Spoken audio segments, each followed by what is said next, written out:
Welcome back to an amazing episode of JK Overtime. I should say welcome back because we were doing these for a while and then we stopped because they were taking a really long time and we weren't getting paid. So now we're gonna do it again. We're still not getting paid. But I was about to ask. I was like, we're getting paid for this? No, I'm not getting paid. No one's getting paid. That defeats the purpose. It's called JK Overtime because it's unpaid overtime. Do I get paid for this? Or do I have to pay for this? You are gonna get an invoice in 6 weeks. All right. Yeah. Cool. Can I put this on camera? That's going to be a net 90, by the way. Oh, shit.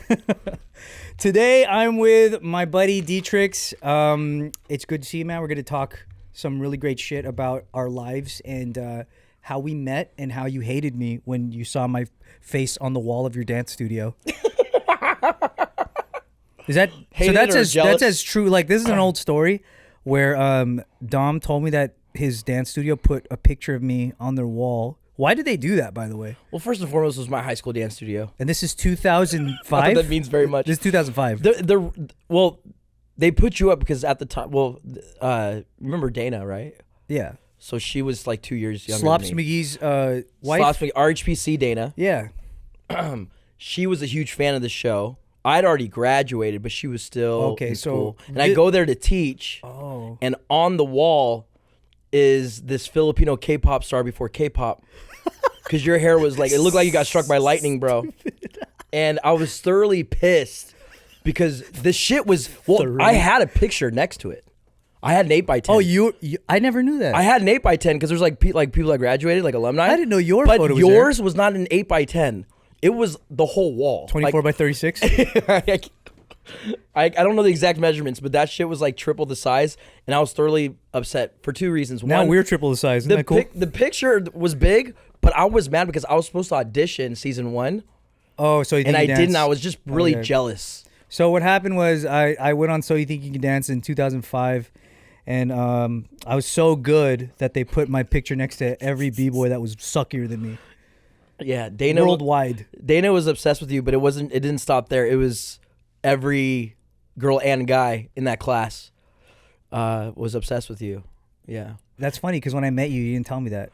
No, because I was also obsessed with you. No. So did you think I was gay back then? Oh, purely. Yeah. I was a big fan of being against homosexuality. I didn't know that until I started sucking dick. One of my favorite things is that when we finally like really hung out, I think it wasn't until 2006, maybe late 2006, we had done a show up north, and you were there. And then, this was... Actually, this was probably early 2007. It was one of Quest Crew's, first... Collaboration. Yeah, collaboration. The Bay Area collaboration. Yeah, and you were there. And then we were hanging out outside on the grass. After we took this photo, I'll add it in. We took a picture with you, and it looks like you're our dad. The one with Nikki T? Yeah. What does he look like, our grandpa? That was that time that we were, chilling on the grass out, at the back of the theater after the show, and then you were there was some guy doing flips, some random guy. This was super b-boy me, and I remember the guy was doing flips, and I asked you, I was like, because Steve's next to us, right? And Steve, he's like Jesus Christ of martial arts, he created tricking, right? So I'm like, hey, that Herb over there is doing backflips. Why don't you guys just put him in his place? Yeah, you're like, you let him do that? But you said something very Gandhi. I remember at the time, it was the first time I was like, whoa, wisdom. You were you said something do not flip unto others what you would not flip to yourself. Oh, racism, party for one. Yeah. No, you said something you made me feel stupid, and I learned so much at the same time. You said something well, if you already know you can do it, then why do it? And I was like, wow. That sounds like a much longer version of the Nike slogan. Just do it, or no, but did you guys know? And this question is for you too, Eris, behind the camera. Did you guys know I already wanted to get down at that point? Dude, I didn't think. Can knew he wasn't even born yet. You were still semen in your dad's nutsack. No, I didn't think, because the thing was I thought you were so that back then there were b-boys where their track was just I want to battle and battle only, and I didn't think you were interested in doing shows like that. I didn't even know. I had no idea, because back then the stereotype was most b-boys hated that type of thing, Plus we were gay, and I didn't think you were gay. Well, that's when I realized. No, I remember. Well, I think I went to like one practice before that. Victor took me to a practice, but even though I am a b-boy, I am also Filipino, so it's in our blood to also do choreography and karaoke. Yeah. Right. So you really didn't know I wanted to be in at that point. I didn't know that. That's like, I guess I didn't know your background and that you even did choreo like that. I didn't know that because I didn't know you were from a studio. I didn't do So You Think You Can Dance yet, did I? Or so I thought. No, not yet. Me and Hawk were still auditioning. That's how we started really talking. Yeah, that's right. And then you auditioned, and then you killed it, and then you did this sick. So it's called Wade Robson. It's like a Let's move past Wade this. Robson. Edit this piece. out. Ken, are you editing this? This is where you cut. Ken. He hates this like. And then you go to the next chapter after this bullshit chapter. Dude, you did so good on So You Think You Can Dance. Are we doing that? Can I edit this? Actually, you can edit it. Yeah. Do you have Premiere or CapCut? iMovie. We like neither of those. AI editor. You did really good, man. You killed it. That was dope. Thanks, man. Yeah, it was cool watching you going to the tour show and everything. Did you go to? Oh, you guys did. Yeah, go to the we tour. went to the LA stop. Yeah. Oh yeah.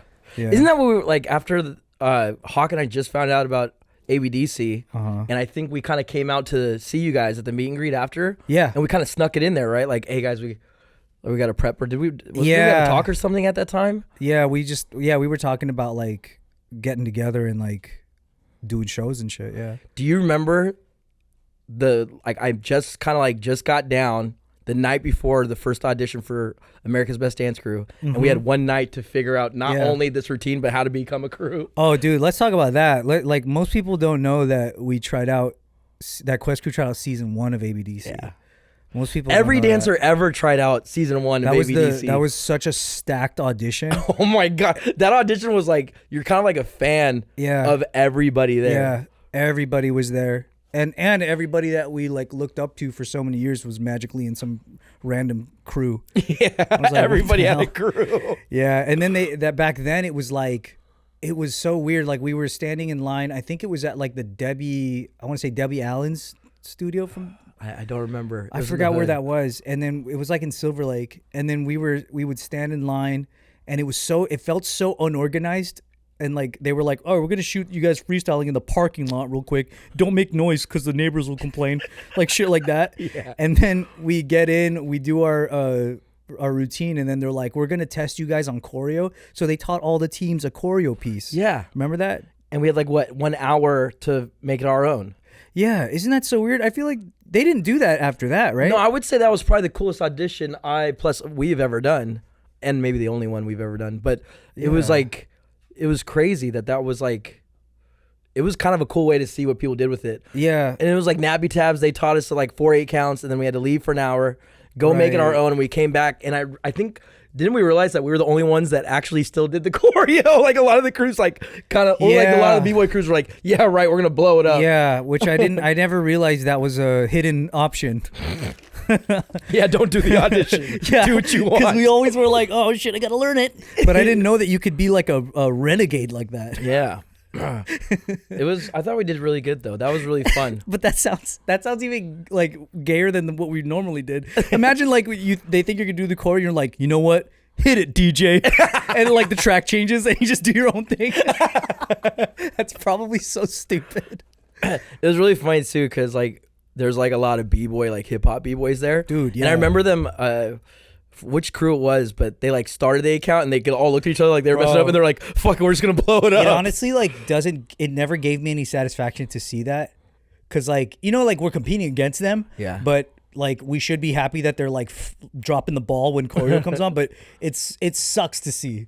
Right, to see your like idol just go, I don't know, like it's not like fun. What was interesting too is that we all watched each other at the audition, and most auditions you don't really audition in front of your other peers, but this one was like everybody got shoved into that one big room. It was very unorganized, but it was a blast. I remember that, just the talent in that room. It definitely felt like raw. Everybody was trying to figure it out, including the producers. I wish we could get the footage from anything from that season for us. That was really cool. Yeah, it's probably mega deleted by now, but like I remember because I had hit this, like we went to the parking lot to do solos, and I hit this 2000 to a freeze, which I never do. And then you guys couldn't make noise because we were in the parking lot, and you guys all went We're like, yeah. And even Dan Sachs, who's recording, was like, I was like, give me that footage. Yeah, it was great. And then we actually got a call back, and they wanted us for season. Yeah, we 1. made the show, but they actually made an edit of the first episode. Do you remember? Do you remember that they made an edit? No. And that's when they when we went. Oh, at this point in time too, I think half of us, including yourself, had like you had 1 year left of university or college. Yeah, I had one more semester, and that was like half the team. Victor, Fang, Victor had another and you semester. guys all. I mean, we all quit everything, but we didn't quit college. You're right. So we all like committed to training these last couple of weeks, months, right, to get ready for the show. And then we get a phone call when we all get to Sacramento. That's a difference. That's a crazy story. That's a whole other episode. That's a bad story. That's like, I mean, we might as well just tell people about it because it's pretty fucked up. This is like a Victor main character story too, because he was the most pissed. Yeah. I remember that. We had decided to put down everything we were doing and focus on preparing for ABDC season 1. And me and Victor had like frozen our transcripts, and we're like, all right, we'll come back to UCI like after this show. And then Dom is like, yeah, we can come to Sacramento and like train at the studio. Just drive up on this night, and then we'll spend some training time out here. And then I remember there was like the craziest storm that like I've ever seen, all the way from LA to Sac, like 5-6 hour drive. And Victor was the whole time, like, I've never seen Victor so scared while like driving. And then when we get there, Dom's like, by the way, we can't do the show. Yeah, we got a phone call. So as of right now, we're like getting ready for the show because we made the show. And I guess like Nigel Lithgow or one of the producers called Dan Sachs, who's the main producer of America's Best Dance Crew, which they both worked together on So You Can Dance. Mm-hmm. And he said Hawk and I were still on contract for a year, and so we couldn't do any other competing TV shows or whatever. Isn't it like it's a 3-year? It's 1 year from the finale of the show. Oh, okay. And it was like competing shows. So at the time, there was no other competing shows, dance shows, right? So ABDC comes out, and then we find out after you guys all dropped out of college that we can't even do the show for another like year. Yeah.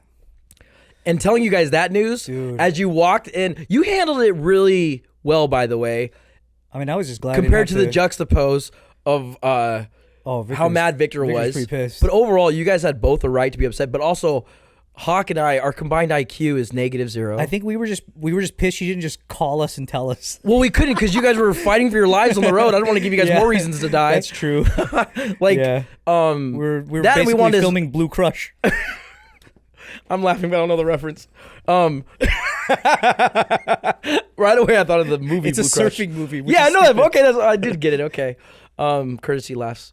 Regardless, we tell you guys, and then that's when they were like, "Oh crap, we got to get another crew in here." Yeah, and we won't say which crew it was, but it rhymes with Habawakis.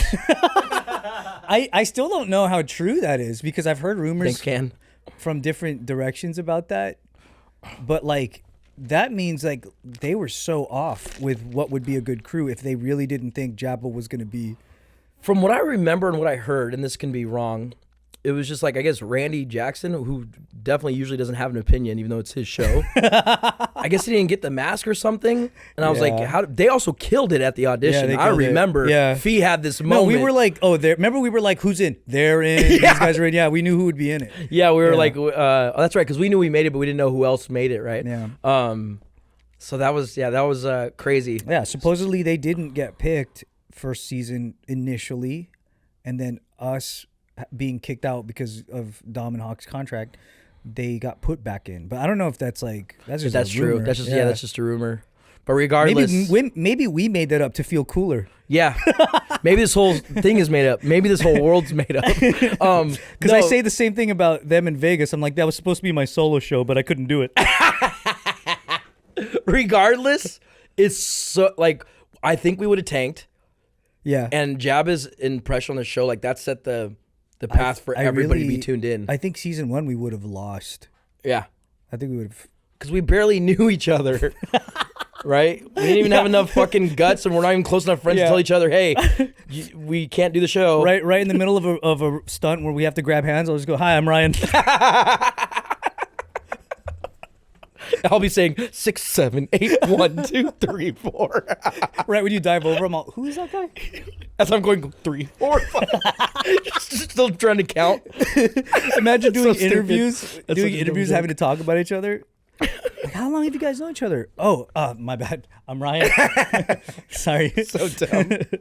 Yeah, it was. I'm glad we did it much later. Yeah, I mean, because when this happened, I think the cool thing is that we turned it into an opportunity. We turned this situation, like, obviously you guys can't get back into your colleges, but I remember at that time, didn't we like commit to training for the next year and a half? Yeah, for the next year, we were like, not only that, but we even said, let's watch all the footage we can and figure out like how to like beat everybody. Yeah, we were super nerds about it. Yeah, we were nerds. We were watching tape. We were like those people that watch football plays. We had notebooks. Yeah, we did. We had a notebook of all of the different stunts that we had made, and then we named them shit that we couldn't remember why we called it that. We're like, what's the double-headed donkey slide? It was kind of nerdy, but I loved that we did that. Like, we watched, we overanalyzed every show, everybody's performance, even the shitty ones, and we asked ourselves, why was that shitty? Which ones were shitty? I'm not going to name the crews, but you know who you are. No, we did. We watched, and I think what's cool is we found something in everybody's like performances. Like, we could see why certain things didn't win and why certain things did. That's why when I tell Anthony, whenever he like gripes about us beating him, I'm like, don't worry, that's the only thing we can do. The only thing we do is win ABDCs. That's it. Yeah, that's all. In the aspect of the timeline of all humanity, it only lasted like 5 years, so it's not that cool. Yeah. We're like, that's it, man. Don't be afraid of us unless another one comes around. But yeah, that was cool. We did season 3, and did you tell me again throughout the whole season? Did you think that we would win the whole time? No, I thought we were gonna be memorable. That's really sweet. No, because I remember. I think it was honest though, didn't we? I mean, you already know this answer. The same way. We all felt really defeated because we felt the pressure of like, dude, maybe we're not supposed to win. So we were trying to get, like, we'd all did TV shows before, and we know how powerful it is to like. We knew that it wasn't about winning; that it was about standing out. Like Hawk was known for every dance show, but didn't win one at the time. Like everywhere we walked, everybody knew Hawk. People thought he was on shows he never even was on. They're like, oh, I love you in CSI. I loved you in Seinfeld. So stupid. No, but it was like I really thought like, oh, since we're not gonna win, let's just we trained so hard. That was always be the thing, memorable. Right? Yeah, it was about being memorable, and I do remember that. But that kind of cursed us a little that we knew too much about TV and like how shows work. Yeah, because we're always overthinking. We're like, oh man, so season 1 and 2 they had like all dudes with like predominantly Asian groups. They're not gonna let a third one win. Yeah. We're more dude and more Asian than last time. And also too, we were huge fans of a lot of people on the show. That was, I think, was the saddest part. That was the saddest part. Really? Remember? Because the community was so small, we had people show up to the taping and we thought they were there for us. Yeah. But they were there for the majority of freaks. Yeah, they were there for beef freaks. I was like, you're cheering, but you're not making eye contact with me. But the funny part is too, and in Aries, I know you, because you were obsessed with Reno. Still are probably. But it was like one of those things where we were also fans of them. Yeah. And we knew that like individually they were superheroes, right? Yeah. And really rich from all the Apple commercials they did. But it was like together you're like, what are you gonna get out of that? Like they got the greatest women dance team of all time. Do you know what that felt like to see Beat Freaks want to do ABDC at the same time as us? Was like, let's say you worked at like Google and you're going to try out for a promotion and you go to interview and your boss is trying to interview too. And he's the guy interviewing.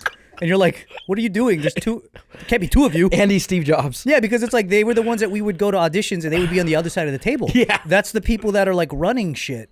Yeah. So I was so surprised. Other than Shorty, I was surprised.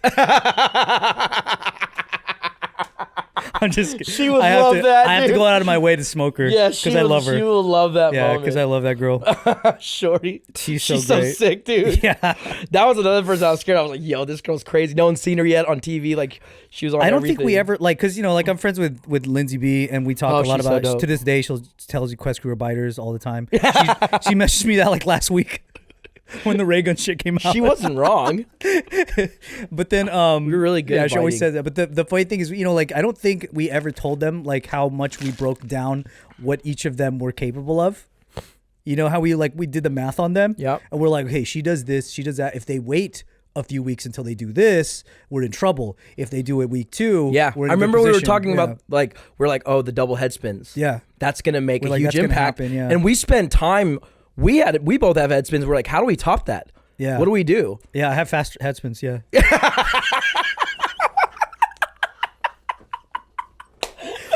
we both have a lot of moves in common at different speeds. It's crazy. I'm so sorry. For them, they're like, why is he fucking dying laughing right now? That shit's funny as fuck. Also, your face when you said it was like this. It's because I don't even believe in myself. I don't even. Yeah. Because like every move that me and Dom both do, we always look at footage of us doing it at the same time, and I'm like, I think I did more rotations. You know, it sucks too. Ryan's always right. That's the shitty part. But it's so dumb because either way, we're both pretty whack at that moment. So it doesn't even. The argument was double shoulder spins, and then it was like week 4. Yeah. We decided to do them at the same time, and no one clapped in the audience. They were just like, all right, so backspin. Cool. Dude. No one clapped. Yeah, we were like, oh, okay. Man, that was like, that week was a hard week, man. Actually, every week was a hard week doing ABDC 3. Yeah, I mean, we've been talking about how much we overthought. Yeah. You know, we studied everybody. We studied each person. So we'd created a lot of probably unnecessary worlds, but I think it was also helpful. It was also helpful to be aware. Do you remember that time right before the show started, we go to Valley and who shows up is D-Trix.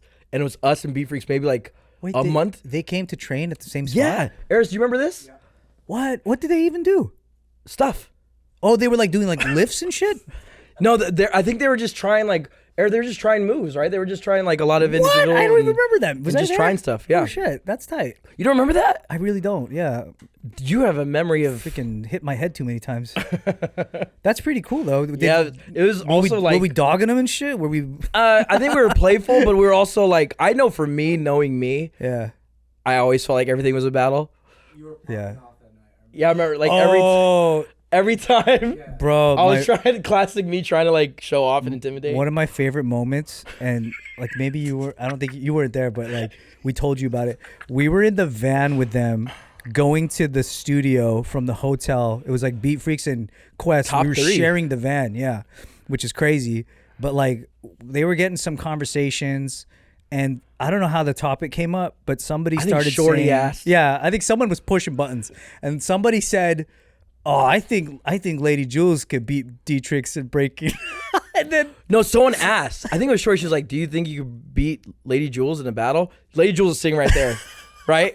And I remember at the time I like, yeah. Are you fucking kidding me? Right. Also, no, I'd never seen Lady Jules battle, but maybe once on Pro-Am. Yeah. But Pro-Am. I remember like. It turned into a lightweight argument too. And I was, like, it turned into an argument because I think you said yes so calmly, and I think that was insulting. That you were like, probably, yeah. You were like, part yeah. Of it was.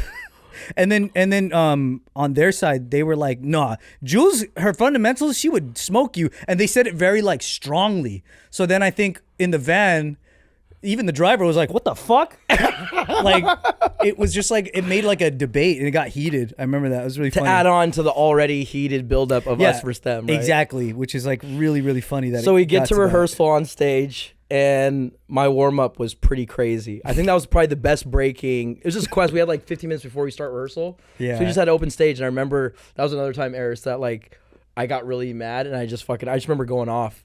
Meant nothing, by the way. There's not even music on. It's funny because like even if like let's say there's a situation where, all right, when we get out of the van, let's battle. Then it's like literally they would think she won and we would think he won. It would be a split down the middle perfectly. Man, that rivalry is just ongoing until today. She'll smoke me today. Yeah, we'll never know. We will, you know what? I think that's fair. We'll just never know. We'll never know who would win. She would. She actually would. I'll smoke her eating though.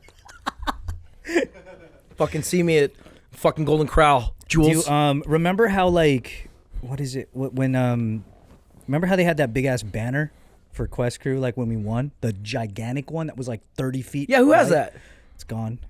Oh, you threw it away. And our personal banner that like was supposed to fall, but ours don't fall.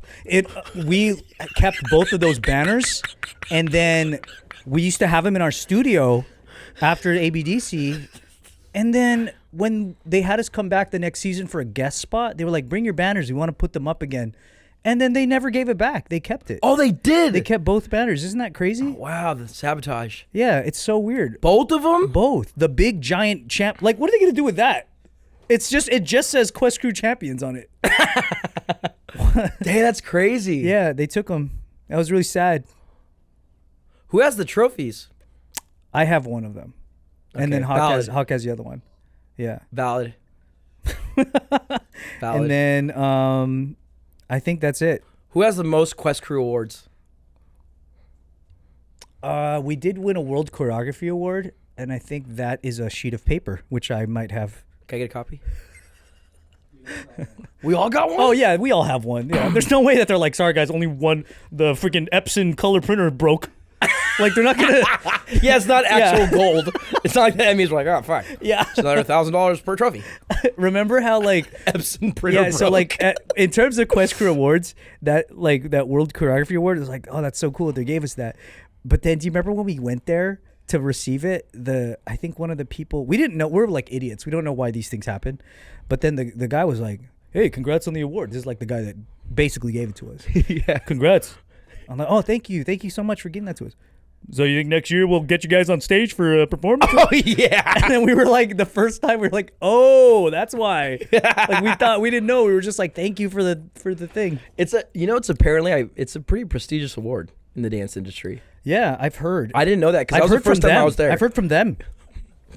You're an asshole. I'm sorry, I'm just kidding. Well, it's just because awards are like... You know what's funny that night, though? I do remember every dancer that won an award, they're like, thank you. Like, everybody was like, what is this, right? Because it felt like it was new or something. Someone was up to something. I'm just not good at awards because I think we've won so many random awards. Let them know. It's just like nothing... It's like awards are what you make of them, right? Like how hard you flex them is what ends up being the payoff. But we just don't care usually. We don't flex awards. Yeah. So then we're not getting the use out of them. Like people wear them shits around their neck. We forget we got them. You had to ask me who had the trophies. Ours didn't come with necklaces, but yeah.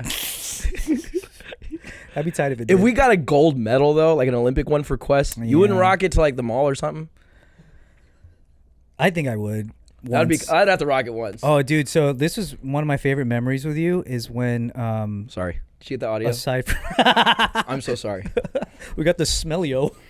One of my favorite memories is when we had just won season 3, and it was like the next morning, and I think me and you were like the last ones to go from the hotel that we had to live in for like months, and then me and Dom were just standing like at the driveway of the hotel. Oh yeah. And we were just looking at each other. We were like, what now, dude? We stopped and paused because it took. Yeah. Do you remember how much merch we had?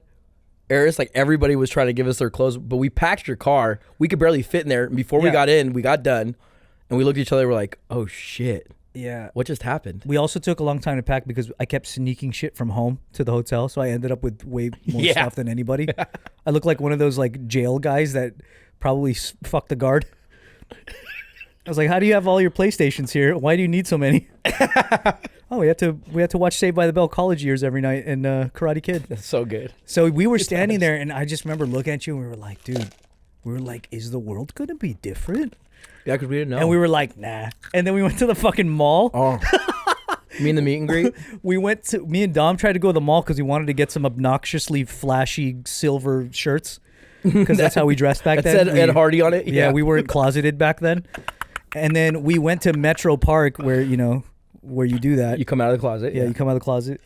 And there were so many, like, the first person that was, like, that even saw us, it was a chain reaction, and me and Dom couldn't even make it to the store. I do remember you giving me a slight warning. Yeah. Or us a slight warning. You're like, should we go? And I was like, yeah, why not? I was, like, iffy about it, because I'm like, we didn't know how people thought. We were living in a hotel for, like, months. We had no idea. That was our first time out in public, and then it was, like, it was trippy, right? Yeah. That was because we still haven't gone into the store. Yeah, we still haven't gone. We still look like straight guys. Now we're just in a bigger closet. We go in the store, we come out, people are like, ew.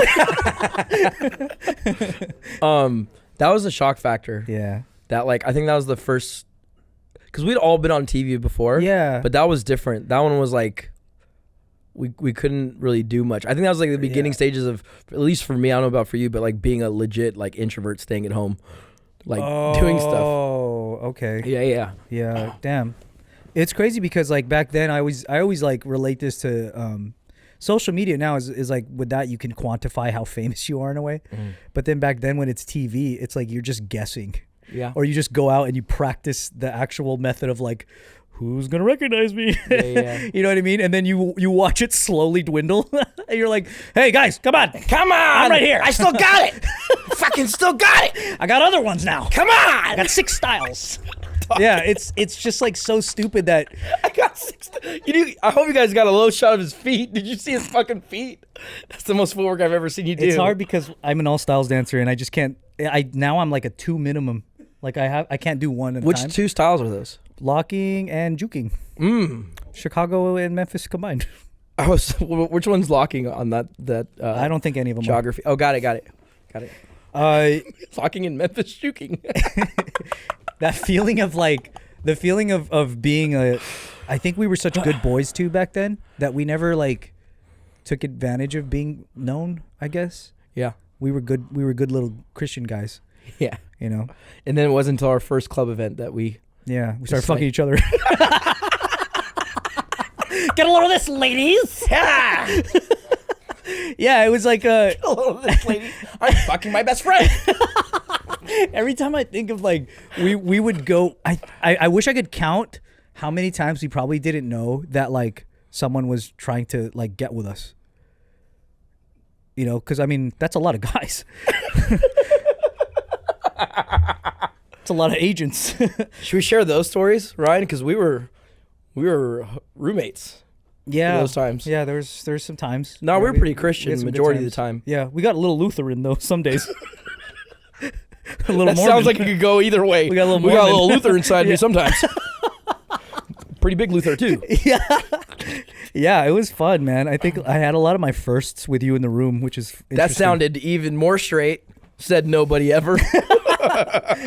Yeah, man. Oh, you know what? You know what still is more fun than anything was to go to different cities when we were touring for Quest Crew and to meet B-boys that we looked up to that were local to that area. And then watch them call us out and want to battle us. Gravity. And then we go cry in the green room. Then we go back in the closet and cry. No, like freaking like remember Daylight? Yes. When we went to Minnesota. Oh yeah. We freaked out, dude. Yeah, it's just like B-boys that are so underground and like indie to the scene, and then for them to like know who we are is a bigger compliment than if. What was weird is that he was shocked as if we weren't gonna know who he was. Yeah. Or like the time we went to Florida and there was like the club, Kevo in Jacksonville, which there was no one at this club but like Kevo and his 5 homies. Yeah. And that was crazy to me. Yeah. Because Kevo was. I'd met Kevo before too, but just in case people might not know, B-Boy Kevo is timeless. Like, yeah, legend. He's not as active today. He still gets down, but he's still like a pioneer. Dude. Yeah, really nice guy too. Really smooth lips. Smooth foreskin too. He would be like, why the fuck are they saying that shit? Nah, he's Filipino. He'd laugh. Oh yeah, that's right. He gets it. He gets it. You know what's cool too is that like those first shows, that at least the first year of like doing Quest Crew shows and touring, to have like crowds like that was so crazy. But because you had left because you quit, I didn't kick you out. You left. I'm just kidding. We're on that again. No. He you missed, I think, the shows where it started to like die. Oh really? You know what I mean? You weren't there for the shows. It was like, I don't know, dude. It was like fucking Kramer at the Comedy Store. You know what I mean? Like, just Google that or YouTube it if you don't know. It's so good. Yeah, like you weren't there for some of the ones that were like, hey. You know, Australia looked popping. Oh yeah, that looked huge. International, and then Philippines looked crazy. Anytime we did international shows, popping, because they were waiting a year to see that. But then like, we would just be booked on like so many shows locally that sometimes it just felt like, why are we here, bro? Like and plus like, I mean, maybe after some time, like people just know everything you do. Yeah. That you just want to do anything else, even if it's whack, which is what got me here. But yeah. What was like after I dipped? I pretty much became the powerhead. Out of my own, it wasn't my choice. Yeah. Why is he laughing? Eris fucked up. Eris vouched for me. It wasn't my choice. I became you and me. I had to do both of us. So you were gay twice. Yes. I fucked myself.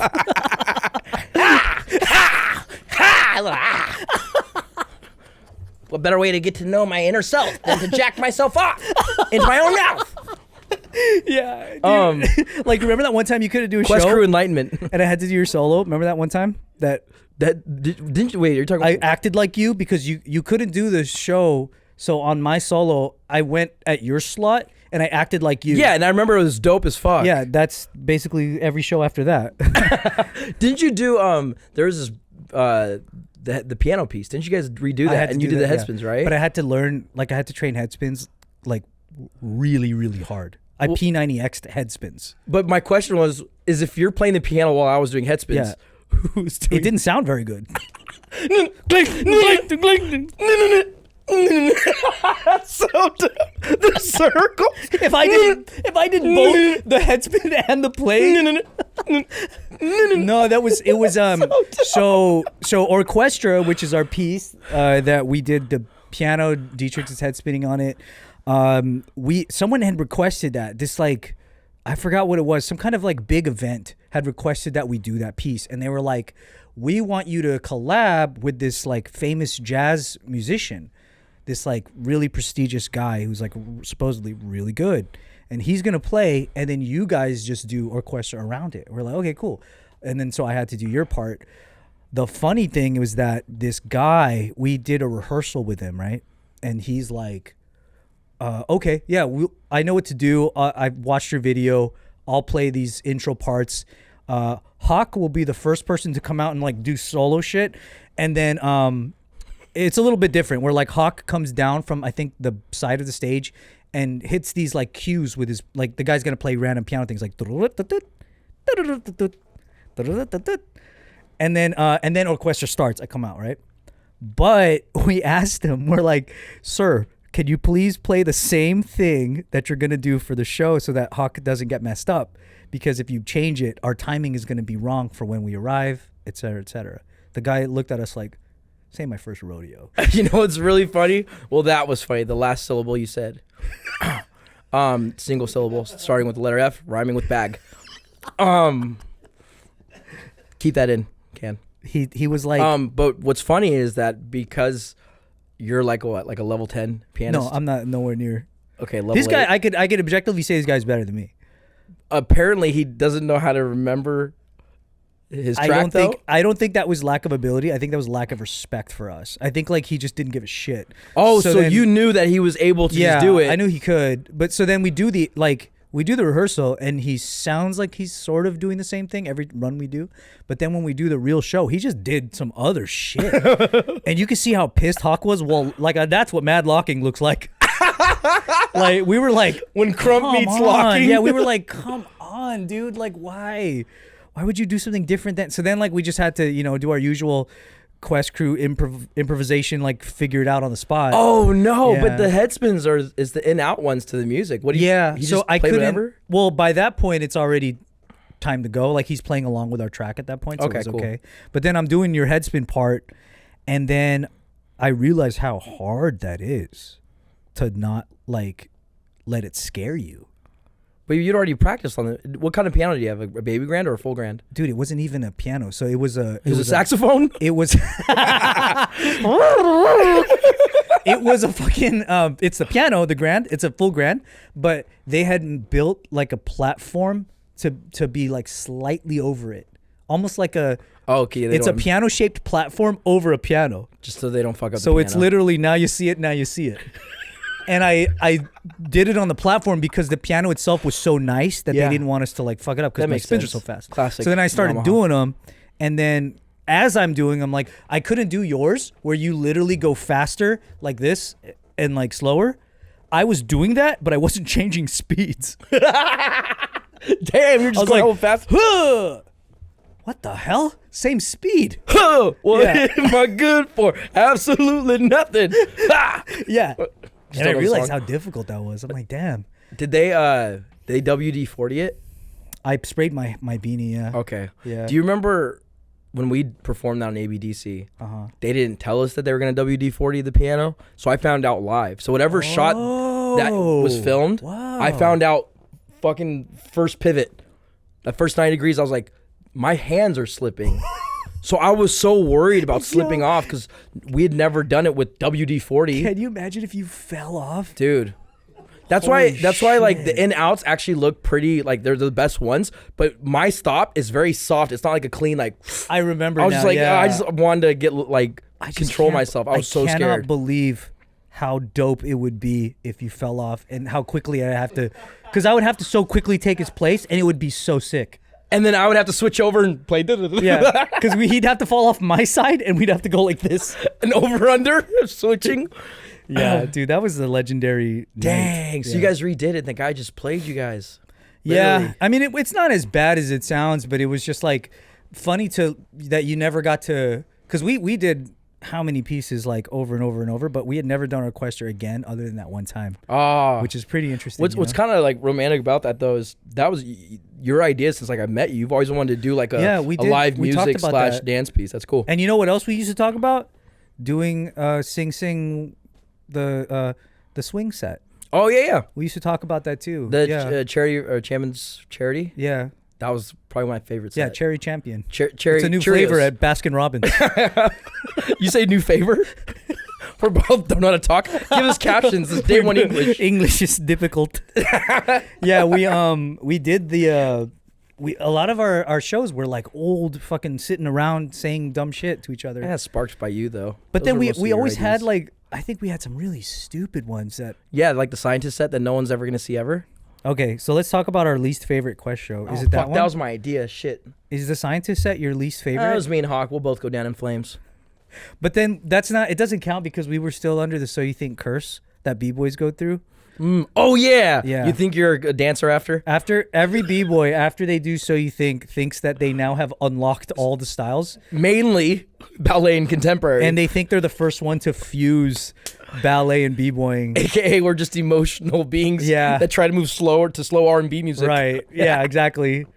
So that's afterwards you start making pieces a little differently and you lose the thing that people like in the first place, which is crazy when you look at how many people are on there. Lydia, and we're not doing anything we're known for doing, really. No, I'm so happy no one knows really about that show at all. I'm so glad it's in 144p that you could barely even see it if you could find it. Yeah. Yeah. I hope to delete it someday. There was good moments. What's one of your least favorite live shows that we've done that's not on TV? That's not on TV. Yeah. I'll tell you which one mine of yours. The least favorite live show that's not on TV? I'll tell you which one is my least favorite that you did. Okay. Go ahead. I'm nervous. 50th. Oh, wait, no. Union City anniversary show.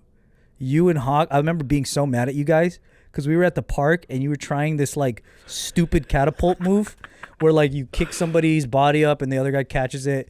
And then I think you guys never hit it. Never. And I was like, don't put that in the show. You haven't hit it. It was in our. Didn't we do it in our freestyles? Yeah, and then you guys were like, "No, we're just gonna game time it. We're gonna kill it when it happens." Yeah, the least favorite, but it's a great place to say fuck it and just try something. And did we fail every single time we did it? Yes. And what did we learn from that? Not to ever do it again. Therefore, it was never on a real show after. But like, usually we're pretty good at playing off when we mess up tricks. No, this one you can't play off. This one you can't. Yeah. But the good thing is that I was bottom and Hawk was top. And you can't play it just this looks off. like Hawk messed up. But then like if you look at the video, he like looks at the camera like it's The Office after it like fails. From what I remember though, he almost hit it. Yeah, almost. That is not your least favorite show. That's funny. If standing up after a trick instead of going into a freeze is hitting it, yeah. I'm pretty sure he grabbed his stomach too, like, oh. Yeah. He was like selling it like a wrestler. Yeah, like we fucked him up. Even on there's like grass footage of us trying it.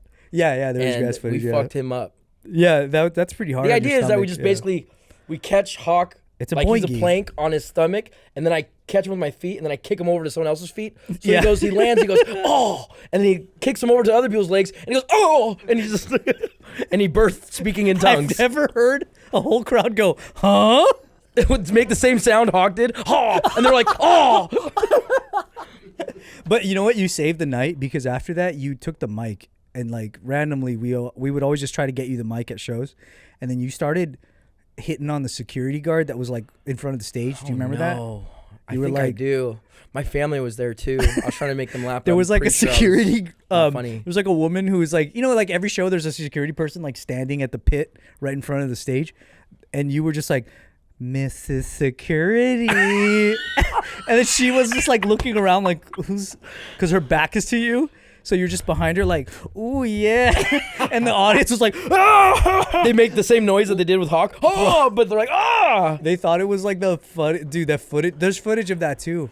Dang. All right. Trying to save the day with hitting on women. That's doesn't sound that Hey, funny. it doesn't count because you couldn't even see what she looked like. You just saw hair. Oh, I saw. Yeah, it could have been Hawk with his braids out for all you know. He landed below stage after he kicked him. And I'm like, oh, excuse me. He landed below, put a uniform on to play it off. I work here. I wasn't in the show. Dude, I hella remember that show, though. That was your least favorite? No, I just was the first one I could think of. That was nice flirting. My least favorite shows that we did live, I don't think you were there. My least favorite shows were always when the camera was running. Oh, yeah, that's right. This fool did a single instead of a double. Ken, would you Oh, ever my gosh. Ken, would you ever do something that dumb? Ken, don't answer. Ken's been through ABDC. He's trying to get allies. Don't listen. All right, so what happened is we had a show. This is when we went back to defeat Kinjas easily for season 8. We did the we're doing our second week. Dom is supposed to end the show with a double track, you know, like a coin drop double, right? On TV it was a single. What the fuck what happened? Why would you do that? First and foremost, on the taping, it was a double, but whoever was editing realized it looks pretty much the same, so he put rehearsal footage in. Oh, he put rehearsal footage. Yeah. Oh, okay. I thought he did. Yeah, special. shut up. You know it's rehearsal. Don't stop fucking with me. I thought he had special effects. Don't be an ass for the camera. No, yeah.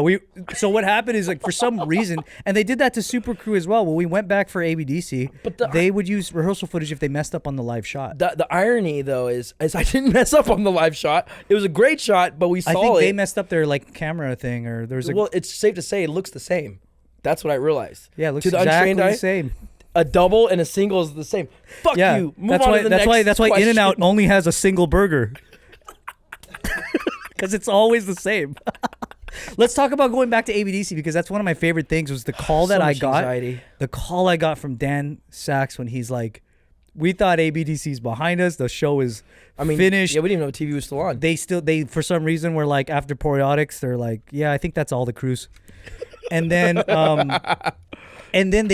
we get a call from Dan Sachs. He was like the main. Okay, all right. Cut out that whole thing, Ken. Cut out your cutaway that never got cut. So Dan calls me. Dan Sachs. The name of this guy is very significant in our lives because when we did So You Think You Could Dance season 1, he was like a normal regular producer. By this point, he was like VP of like Warner Horizon. Yeah. So he calls me and he's like, "Hey, how crazy would this be if you did one more show with your boys?" We were against it, you and I. ABDC, yeah. And I was like, what the is this real? He's like, we're bringing it back. And I'm like, no fucking way. He goes, All-Star, all the champions against each other. Jabberwockies, Quest, Jabberwockies, Poriotics, and Jabberwockies. I'm like, no fucking way Jab was going to do that. And then we brought it to the crew, and we were like, do we want to do this? And you didn't at first. We didn't at first. I didn't either. No, because we had started we were full-time YouTube. We were making full-time content, and it didn't make any sense. Also, we don't really dance at all at this point. That's except true. to make each other laugh. Yeah, that's true. And so when it first got brought up, we were pretty much, we already settled on not doing it. Yeah. Because especially after we called Jabberwockies, and they're like, what? We didn't do it. Yeah. They named us 3 times. I think we're not even doing it once. I think the only issue, I think that was it. Because if Jab is not doing that, we didn't want any there's no piece of point it. because we can beat every other crew very easily. Yeah, sorry, Pac. Take that, IME. I'm just kidding. I'm only saying it because Cat's in the room. I'm just kidding. I really wanted you guys to be there. By the way, Ken, I really wanted Poriotics to be there. That's a whole nother podcast. Why weren't I know. they? Have us the as guests mystery. on yours when you talk about that. But yeah. So we didn't want to do it at first, and then what changed our minds? We went to a meeting with Nappy Tabs, and then he convinced us more crews were doing it. I Am Me, We Are Heroes, and we're like, are they? And we were texting Pac at the same time, and he's like, what? No, we're not. Yeah, he was like, they were like naming crews that were like, he's like, Beat Street, Bronx Rockers will be there. I'm like, what the hell? I just remember we left that meeting, we came back and had a meeting with the guys. And Hawk said one thing that made you and I both kind of hyped. That is true, yeah. And it's the one quote in our crew that kind of will get us hyped to do anything. God save the Queen. Why does he sound like a dwarf? God save the Queen. I can't do the accent at all. Oh, I'm fucking it up. He said, what if we just did it to make dope shit? Yeah, that was it. That was the dope that shit was will the get line. us every time. That was the line. Yeah. What if we just did it to make dope shit? The dope shit. But we instantly went from 100% no to 5,000% yes. Yeah, that was crazy. Yeah. I mean, it might be stupid to hear because it's not normal, but I remember at the time we only had 2 months to get ready, which is pretty common for I think most crews take 2 months, but for us, we're like, nah, we spent 1.5 years the last time. We need at least so we try to bust ass quick. Yeah, that was harsh. But then didn't we, when we heard that Kinjas was doing it, how did I forgot what we felt that made about it. That made us feel weird, but it also made us want to do it more. I felt because like we didn't get yeah. Jabba, and that was like a huge part. Yeah. But when they locked in Kinjas, and obviously the other crews, that Kinjas gave it like a, you know what, we're not supposed to win this one because no one knows what all the shit they've been doing. Isn't that funny how they felt about it? Because I was like, oh shit, they're pretty much good to win this because they're the only story that stands out. That's where I thought, again, similar to the first time we did it, Yeah. I thought we were just going to go for being memorable again because I actually thought we were going to lose. Well, one, we're fans of Kinjas. We know all the heat they already have. They have like decades of work in that group. Yeah. And then they were also just killing it week after week. But that was I think that was an incentive too. We wanted to make dope shit. Yeah. And we were kind of because we were so still well known and kind of going on the show and probably being one of the groups that is still the most known. It kind of put us in a weird, because we're supposed to, we're kind of underdogs again because we're not supposed to, because we felt like we were supposed to. Classic Asian brain games. Yeah, Asian brain games. Asian brain games. That's right. I remember going through that whole thing. That was so confusing. But it was like an online vote, and we just told all of our followers to vote for us, and they even watched the show and they voted for us. Yeah, it was extremely simple. Yeah, it's very easy. Just vote online. You didn't watch the show? Don't worry, just vote. Dude, I was talking to Anthony the other day. I said something I didn't realize how funny it was till I got home. I was like, we were talking about how I forgot what we said to each other, but I was like, no. This was during week 2 when you guys still thought you were going to win. And then I was like, I just kept talking and then he was just looking at me like, you know, Anthony's face. His face for everything. And I was like, oh shit, that's pretty funny. Because he's like, we never thought we were going to win. But it's funny because they thought they were going to win. We were like, oh, they know they're so sick. I just remember, it was always a joke, but it kind of it was real. I remember week 3, Anthony came up to us and he was like, hey, D-Trix, can you ask for you guys to have a cameraman so we can have our cameraman because they won't let us have a camera guy. So if you guys can ask for your guys' camera guy, then maybe they'll give us a camera guy. So we asked if Eris can be our camera guy. And they're like, yeah. So then everybody got a camera guy. And I was like, that's right. I thought it was a joke, but maybe it's kind of real. It's for fairness, yeah. So yeah, it's for fairness. Yeah, because if one person has it, then everyone should. Damn. I was I remember when we started filming our road to to the championship and stuff, I was I always get scared for stuff like that because I'm like, what if we don't win? That footage is going to suck. The good thing is no one was watching at all. So it worked out. That's true. Dude, do you remember what happened between Kinjas and Quest towards the finale? You wrote Anthony said something online. Yeah. And then you wrote something to him. We talked about that on their podcast too. It's pretty funny. It was because your following was so much stronger than anybody else there. I think they were all intimidated by it, rightfully so. But then we did a campaign thing where we had all these famous people say vote for Quest, and it's so star-studded and so crazy. But then they did a campaign against our campaign, basically saying, please help support Kinjas. We're no match for D-Trix's YouTube following. And it made it sound oh, we're only gonna win because of that. Obviously the real reason, but I wanted to feel validated that come on, at least we are killing it. You know? I remember you said something. It was very poetic the way Ryan writes. He's so good at being wrong but writing it to make it right. You said something like, "Don't let your fight to win be at the cost of like." Or what'd you say? I think Martin Luther King said that. Yeah, it started off with "I have a dream," and then he said, "Don't to spit on my ass and take the first place." Yeah, I said, I can't. All I remember is what I said at the end, because I think I wrote an email to, or a text to, I think Anthony, because I was legit pretty bummed out about it, because I didn't know that they saw us like that. I was like, dude, I thought you guys thought we were tight. I didn't know you thought it was just because Dom's got a lot of followers. But then that isn't what they felt. They were just kind of like, they were just trying some clever, cheeky thing. They didn't mean any harm. It was actually really funny. But then I thought it was like, I didn't like how it made everyone else feel, you know. So then I was like, hey, I wrote this long thing, and all I remember is at the end, I put, I feel like you're disrespecting us out of fear or something. Oh, something was you did a pun off of like respect all fear none. Respect all fear none. Yeah. Don't be your. He said, "Don't be your worst the fear and respect all bar none." and I typed it exactly like that, so it was all jumbled up. Can you imagine writing that and then hitting send? And you just think you're the shit. You're like, yeah. Yeah, I think and then like the next morning they came up to us and they were like, sorry guys. It was super adorable. They're like, we were being idiots, sorry. They like lined up like a little league baseball game. You have to shake hands. And they like came up to us, they were like, sorry. I was like, fucking love these guys, man. Hey, let's talk about, I think this is a really interesting thing, but going back a little bit, remember when you first wanted to do YouTube? 2010? Yeah. And we had like met up. I think Ryan Higa was hanging out with us at like a freaking auto trader show that we did. Yeah. And then I remember you told me this one thing that was really interesting. You were like, you said, Ryan was like, Higa was telling me to do YouTube. And I was like, I don't know. And then he showed me his bank account balance. And I was like, hell yeah. No, it was like. Did he really do that? That was way later. I didn't. Well, at that time, that was early 2010. I didn't even know I was gonna make YouTube. It wasn't until like late 2010, early 2011 that the story went. You actually were the first person to show me like Smosh, and I didn't know at the time that YouTubers were even making money. I thought they were just making videos. But yeah, I remember like we were doing TV. I get kicked out of Quest. How the hell did that happen?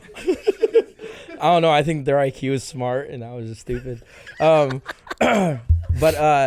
yeah, and I remember we came off the shows, but Ryan was talking about how I would do well for like on YouTube, and he predicted, he's like, this will be the future of like of a lot of jobs. It's just like social media and the internet, and he was right, but.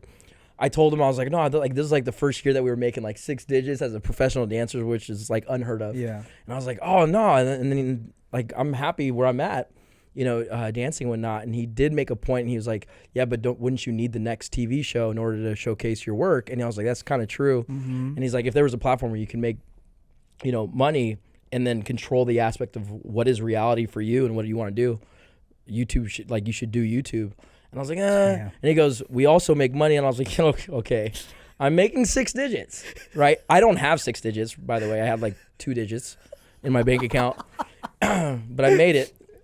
And he was like, okay, don't tell anybody I'm going to show you this, but I'm going to show you my month of December. Oh, he only showed you the month? He showed me 1 month of December, and I think it was like his 2010 December. And he just showed me the number. And it looked like my account number. It looked like my social security number. And I was like, oh shit. And I just bought a 7D camera like that. Is that number, like, I don't want you to put that out there, but is that number, if you saw it today, still impressive? Yeah. All that is still impressive today. Wow. It's pretty impressive. One, you got to remember a couple of things. Ryan Higa was number 1 at that time. Yeah. He did do like multiple brand deals that month, but it was like, I was like, oh snap. But overall, the biggest aspect of it was the fact that I could share and connect with my audience. That was a huge part of it. Yeah, that's true, yeah. Obviously, money's there, but like when you come from fucking nothing, everything's there.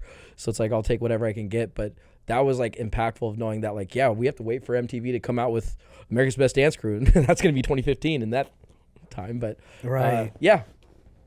And damn. So Quest didn't want me. Yeah, we didn't want you. I'm the victim here. Yeah, there's such a thing as too gay. I sucked too much dick, so I went on YouTube. No, that's like, I think like that was probably one of the biggest, like, what a really cool outcome to happen from like, because I think if you like stayed with Quest, it would have held you back, honestly, like it held me back. So I'm just kidding. I'm just kidding.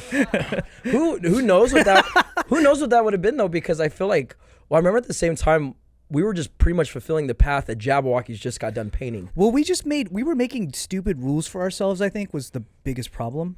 Yeah. Is like, I mean, I get it. Like, we would have to all be really committed to do these shows. Not really, when you really think about it. You know, like, it wasn't, I think commitment was more of a mental thing than it was like physical. Like, we could still kill it if we just had to have better rehearsals that don't take 12 hours where we're just sitting around sucking dicks. It was just that our discipline was just very like different, but that's what made it special, and I think we didn't want to lose that. Yeah, we didn't want to lose that. And it felt like we were getting further from that the more we had to think about numbers and money. So it was kind of like, if someone wanted to pay us to do it, yeah, we'll get a show ready. But it's kind of like, right. But who knows, man? It could have been we could have made a Quest OnlyFans but at least channel. It allowed you to like focus entirely on building your YouTube thing, and that was like, it went up fast.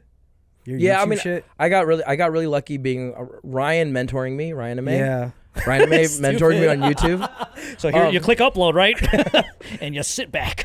No, Ryan was very, especially at the like beginning peak of his career, was very nice enough to help me out. Like back then, you can like someone's YouTube video, and they'll get followers from your like. Like it was. Isn't remember that time? It's nuts. Like you can leave the comment. You can leave. In the comment, and the joke is crazy because like you'll just get hella followers from it. I remember you guys had figured out by the time you were doing YTF, you had figured out this like almost like a cartel tactic, where like if someone of your tribe had uploaded a video, everybody would like and comment and engage with it, and it would like deliver huge results. Yeah, we had this thing where like there were 6 of us in YTF.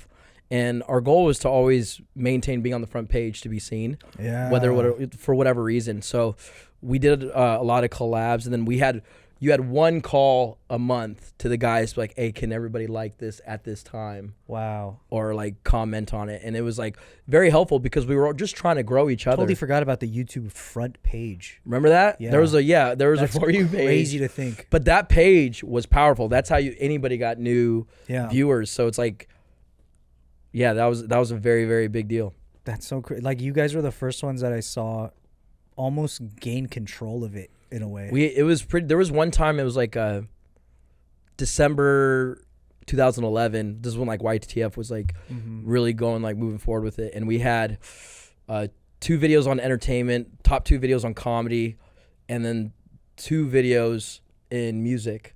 So we were all over. Damn. And you want to hear the plot twist is crazy, that I remember in 2012 we started all getting knocked off by this terrible thumbnail of this like 13-year-old like Mexican Portuguese chick that did makeup, and it was Beth. That's what's crazy. That's when Beth started blowing up, and she was knocking us off our own. Like she was on every category, and we were like, "Yo, what the heck? Who's this little 144p fucking bad quality video chick smacking you?" I was blaming Ryan at the time. Smacking you off, Ryan. Like, you know, like, like what? And I just remember that, and I was like, "Yo, this girl is taking over." Yeah, because she was like the innovator of that style. Yeah, like the beauty life, beauty halls, makeup halls, DIY dance hall. Thanks, Cam. Smashed up list. Watch me do the makeup. Actual dance hall fucking music. It's crazy Julia that was her. Yeah, isn't that crazy? Wow, what an asshole. I know. That's. Oh yeah, who was all the YTF guys? YTF consisted of Ryan Higa, obviously, Kev Jumba, Chester C, JR Aquino, Andrew Garcia, and myself and Victor Kim. But also initially had David Choi and Wong Fu, but they were smart and they decided to do their own thing. What's the ratio of like how many people in YTF are now like depressed. Actually, I meant you're the main one. You're the saddest. No comment. How does it feel to see like, because you know, like you guys were touring together, and then at this point it's like straight to the point. It's been so spread far apart that you ever like go, hey guys, we should come back together. I am the guy that tries to do that. Yeah. I try to maintain, or I tried for a very long time. I still do. Like, I think the last like group message I sent and got no replies was probably 2019, 2018. But it was like individually, I still try to keep up, and I think everybody has maybe like a little bit like they might connect with someone, but it's when you see like a Kev Jumba Monk video, do you just reach out to it like? Yeah, I'm like, oh, I need that enlightenment. What happened to you, man? No, the opposite. I'm like, oh, I need that. You're jealous? You dislike? I'm like, oh. And Andrew Garcia, and then Wong Fu. Yeah, that's crazy. I never realized that Wong Fu was part of. For an 8 count, they were smart. They were like, we're successful on our own. I mean, they are pretty. No, pretty well. I think it was just like a natural. They were so busy because they're like a legit company. They're so like wholesome and great, and we love them. So they're so fun to make fun of. Because they're the type of guys you make fun of them, they'll laugh at it no matter what. They're so perfect. Yeah. We always talk about going to how they have like a cafe. Yeah, I've never been yet. Yeah. Oh, we always talk about going there and just all taking shits at the same time and leaving, not buying anything. That's really well thought out. Yeah. We never leave your own boba. Our cycles are off though, so we can't sync them. But yeah. No, I love Wong Fu guys, man. They're the greatest. Phil that's like the third best thing to happen to the Asian West. community after 1 and 2. Do you consider yourself a person of the Asian community?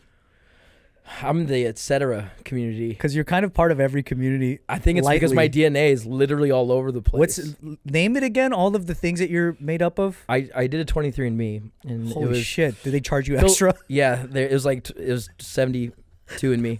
What the fuck? 72 in me. It comes back a different brand. Yeah, it's a different brand. Ancestries.com. It becomes a collabo between all the Ancestry.com and 23andMe. It's all styles. It's yeah. I took the 23andMe Wait, test, let me guess I did first. not get the results back. Let me guess first, and you tell me yes or no.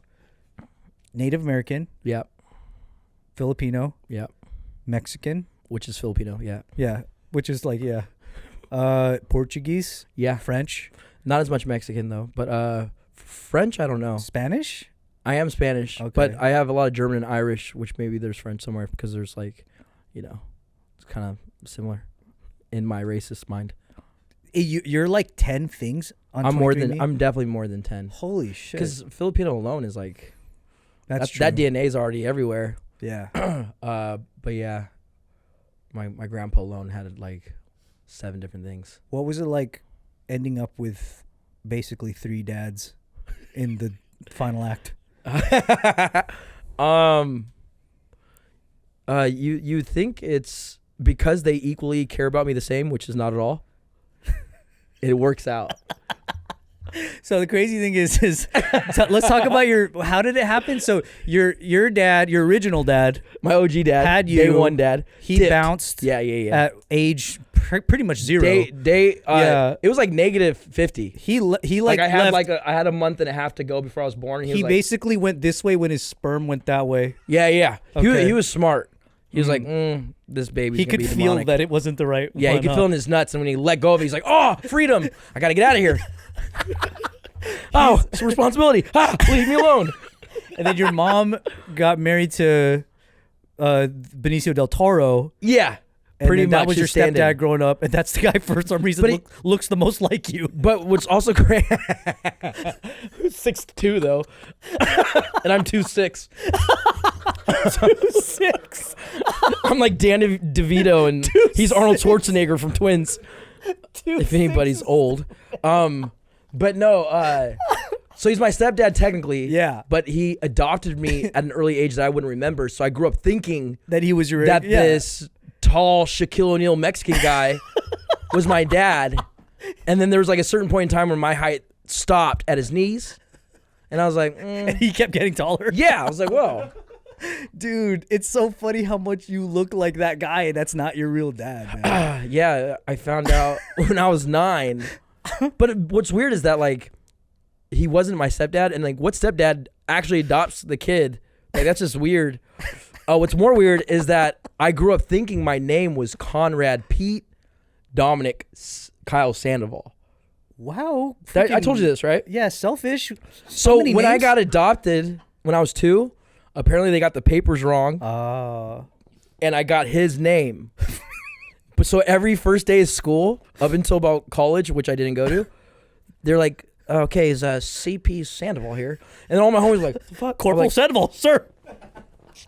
Why would they think? Oh my God, Conrad Pete. Yeah. Kyle, so when I got Dominic, my license, that's when I changed it to just Dominic Kyle Sandoval. Less syllables. You didn't want like a really long license? No. They would have to print out 2. Sticking out of your wallet. So then and then also I would say your uncle, who's Big D, that's a father figure as well. Yeah. And you know him too. I fucking love him. He's the best. I love him with all my heart. He's one of the greatest fucking guys on the planet. Yeah. He taught me. I'm pretty much just a knockoff version of him. Like there's Pepsi and then there's Shasta. And I'm like funny, Diet Shasta. Oh, you're definitely not Diet Shasta. I'm Fat Shasta. Like, why does this have twice the calories? I'm for no reason. Dude, would that sell? Imagine. There goes my brand deal for Shasta. Fuck. But the crazy thing is, if people knew, like, if they would meet Uncle D, the humor is so obviously from him. Yeah, he's funnier though. Dude, the fact that this dude would send you recordings of his farts that are just like... There's a video we did called Hand Fart Kill. Yep. It was a series. And every fart sound on there is one of 227 sound bites that he took on his own. And they're like legit Uncle Dom farts. I probably owe him a check. Those are like, and they're like movie quality farts. Oh, they're solid. Like, that's not your average. They're so good that even each the one recording has a SAG number that's so good. Yeah, SAG number. Each one of those are on strike now. Fucking bars, dude. That escalation and creativity is so good. And then you have, once your original dad came back into your life. Oh yeah, Rob. I feel like shit got really fun with him. Yeah, he's fucking great, man. Yeah. He like, we've had a relationship since I was like 21, like kind of like getting closer, and I've already accepted like he's dad. Yeah. But he hasn't accepted his leaving yet. You smoke him so hard. No, though. I stopped though, dude. You'd be proud of me. Like the last 6 years, I've been giving in and letting him pump it from the back. Fucking sick. You love it though. I do like Black Eyed Peas. What the No, but like I think there's a part of him that he hasn't forgave himself, so he still treats me like I'm hating on him. It looks so really fun funny to watch you fuck around with him, because like you, like in the beginning, especially when he first was back in your life, and you would just make so many jokes about him leaving and him not caring and him not like, and he would try to like play with you, but he's like clearly hurt by it too. Yeah, I realized that he can't really say anything. Yeah. You know, it's like I would have to say, out of all of my 18 dads, he's definitely like the most wealthiest. Oh really? And so like anytime we go out, like he'll pay for everything, and so like he will not let me pay for anything. Like I kind of like it, to be honest. Yeah, that's great. It's like about time. Remember when you asked him to be in a YouTube video? I had a reason why I shared that, but I don't know why. There was this one scene you asked him to do for one of the videos that we did, where you go, okay, Dad, you just stand over here and then just say, "I will always be there for you, son." And then he said his line, and then we shot you going, "Really?" And then his next line is, "No." He goes, "No," and he disappears. And then he fades out. Dude, that video is so fucking funny. Yeah, I think, dude, he's such a good sport, man. He kind of has to. I think any dad that comes back, they really have to just take it. That's where I was going with it. Is like he is not whatever. I don't know what it is, but like there's something with like a dad trying to come back and not forgive himself for making up time. So he just feels like he has to constantly do everything like a dad would. So he'll still teach me about my career, even though I make more money than he does. He'll still want what you want to do. He still want to do those these challenges. Things, you know, like That's why I was like, yeah, he pays for everything, but he still gives me like wisdom, as if I'm like still learning how to like shave my shit or jack off or something. It's like long overdue. The coolest thing was when I first saw videos of you as a little kid, and I saw how your stepdad talks to you, I was like, that's fucking funny. This dude's hell mad at you. And how there was like 3 of us brothers, but he only was telling me to stop. There's a video of fucking him little racist dad. Like he got these, Dom has these white twin brothers, and then they're all like fucking like he put a camera up and they're all jumping around in the living room. And then his stepdad comes in and just goes, Dominic, that's enough. Only him. And he's not even doing it the best. But the thing that you're trying to do is pretty funny. He kept trying to do jump kicks and have his ass come out of his shorts. Remember that? To make the shot, yeah. Because I was trying to get it in the shot. And then he kept going, my smoke is too big. He's like, Dominic, stop. Haha, my other real sons, keep going. It's like a fucking Fat Man Scoop song. Now drop, now drop, now drop. If you're one of my real sons, put your hands up. Ante up. That's not Fat Man Scoop at all. But this fart is. Can we get a SAG number for that one? Ooh, smells like dick. The funny thing too is your stories about your stepdad are one of my favorites. The chocolate milk stories are going to be one of the most infamous. Scarred ones. forever, man. Yeah. The fact that he wasn't allowed to make chocolate milk at night. I grew up different. It's like a weird road sign. No chocolate milk past 9 p.m. It was 10. And I waited till 10:15 like an idiot. And I went downstairs. I had to go very slow downstairs. You know, like when you your parents' bedroom, like usually their window goes out to outside, and they have that, but they also have a window that goes in. The one that's upstairs that looks over. You've seen it. Yeah, you've seen it. Mm-hmm. So it looks like a sniper's nest. Yeah, walking down those stairs though to get to the kitchen, I was like, I'm gonna get caught. I'm gonna get caught. And it wasn't even that. I walk down the stairs. I make it safely into the kitchen after 45 minutes, and then about minute 50, I finally got into the pantry, the furthest away in the house that you can be from that window. And I pour the milk, throw the little chocolate, little powder in there, get the spoon. This is where you have to be careful. You're like playing Operation with it? Yeah. Now, mind you, before I start stirring, I should give you the backstory. He has to wake up by like 6, and if he gets woken up in the middle of the night, he gets fucking pissed, right? And then we also have a rule that if you're not home by 10, you just can't come home at all. So that is an option. I could have went outside. Right, but I decided I was like, I'm gonna get away with this. We're cool. And I put the spoon, actually a big ass spoon, in there, and I'm next to the fucking rice, trying to tuck myself in this pantry. I go, it's like a horror film. And then I hear like I was like, oh.